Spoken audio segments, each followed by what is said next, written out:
یوم الجمعۃ فاسعوا الی ذکر اللہ وذروا البیع ذلکم خیر لکم ان کنتم تعلمون۔ اللہ ذوالجلال والاکرام نے 7 دن پیدا فرمائے ہیں، اور ان 7 دنوں میں جو محبوب دن ہے اللہ کو اور بھلائی اور خیر والا دن ہے وہ جمعہ کا دن ہے۔ نبی کریم صلی اللہ علیہ وسلم نے ارشاد فرمایا، ان مما طلعت علیہ الشمس من ایام یوم الجمعہ، جن دنوں پر سورج کی روشنی پہنچتی ہے ان دنوں میں افضل ترین دن جمعے کا دن ہے، اور اس دن میں 5 خصلتیں ہیں، 5 بہت اچھے کام ہیں۔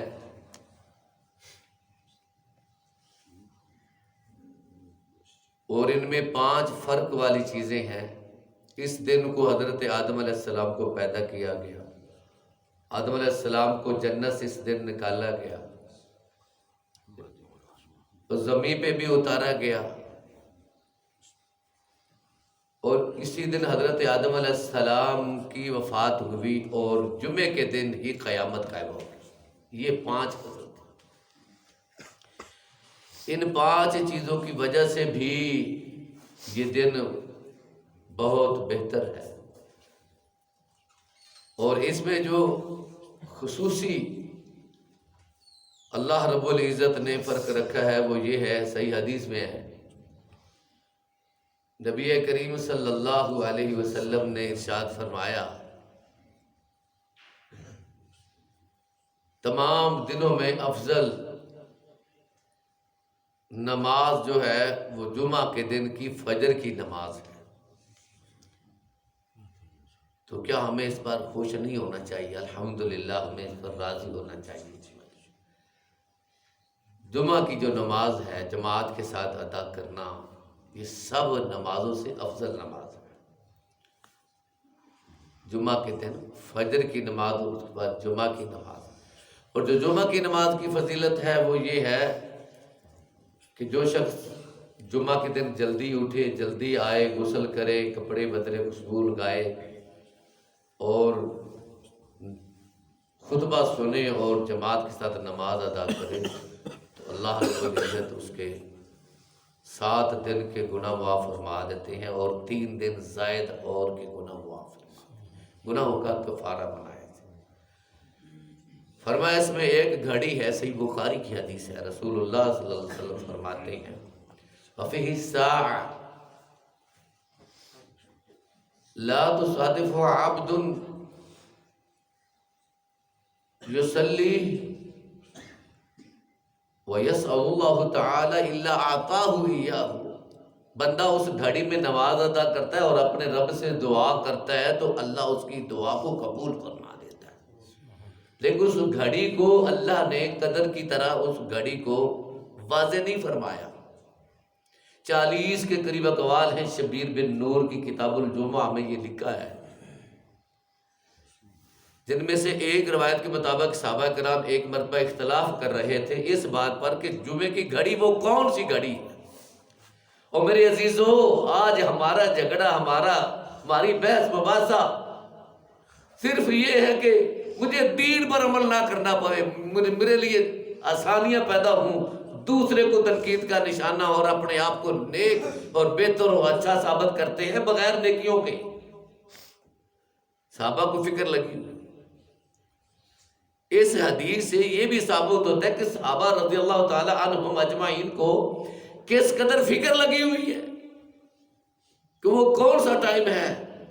ان میں سے صحابی بیان کرتے ہیں یہ عصر کے بعد، جمعے سے عصر کے بعد مغرب سے پہلے کا وقت ہے، اور یہ بات طے ہوئی آخر میں زیادہ صحابہ کے اقوال پر کہ مغرب سے پہلے جو قریب ہے مغرب کے وقت، وہ وقت ہے جس وقت اللہ ہر دعا اپنے بندے کی قبول فرماتا ہے۔ کیا ہے ہم میں کوئی اتنا طاقتور جو شیطان کے اشارے سے باز کے اثر کے بعد با وضو ہو کے مسجد میں بیٹھ کے گھر میں مصلی بچا کے دعا کرے، درود پڑھے؟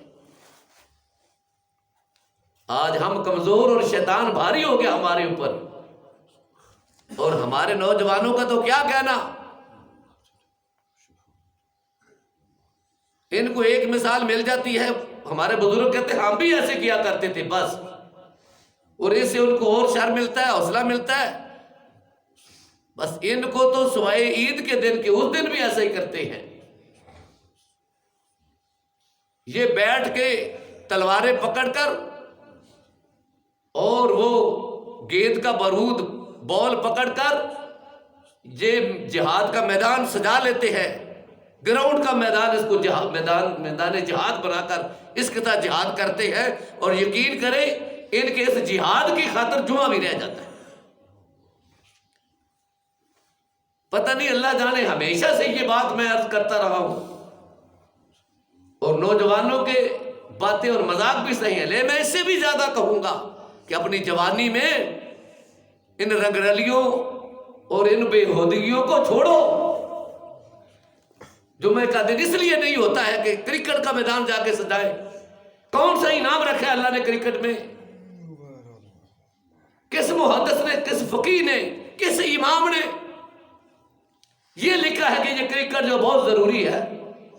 شرعی طور پر ویسے ہی یہ کھیل ٹھیک نہیں ہے، لیکن چلو کھیلا ہے، آدھا گھنٹہ کھیل لیا، جمعہ چھوڑ دیا، ظہر کی نماز چھوڑ دی۔ ایسے ایسے طلباء کو دیکھا، یقین کرے مدارس میں پڑھنے والے نمازی حضرات بھی کرکٹ کے اوپر جمعے کو قربان کر دیتے ہیں، تو اجر ملے گا اس کو۔ اللہ تعالیٰ ہمیں توفیق عطا فرمائے۔ تو رسول اللہ صلی اللہ علیہ وسلم نے ارشاد فرمایا، جو بندہ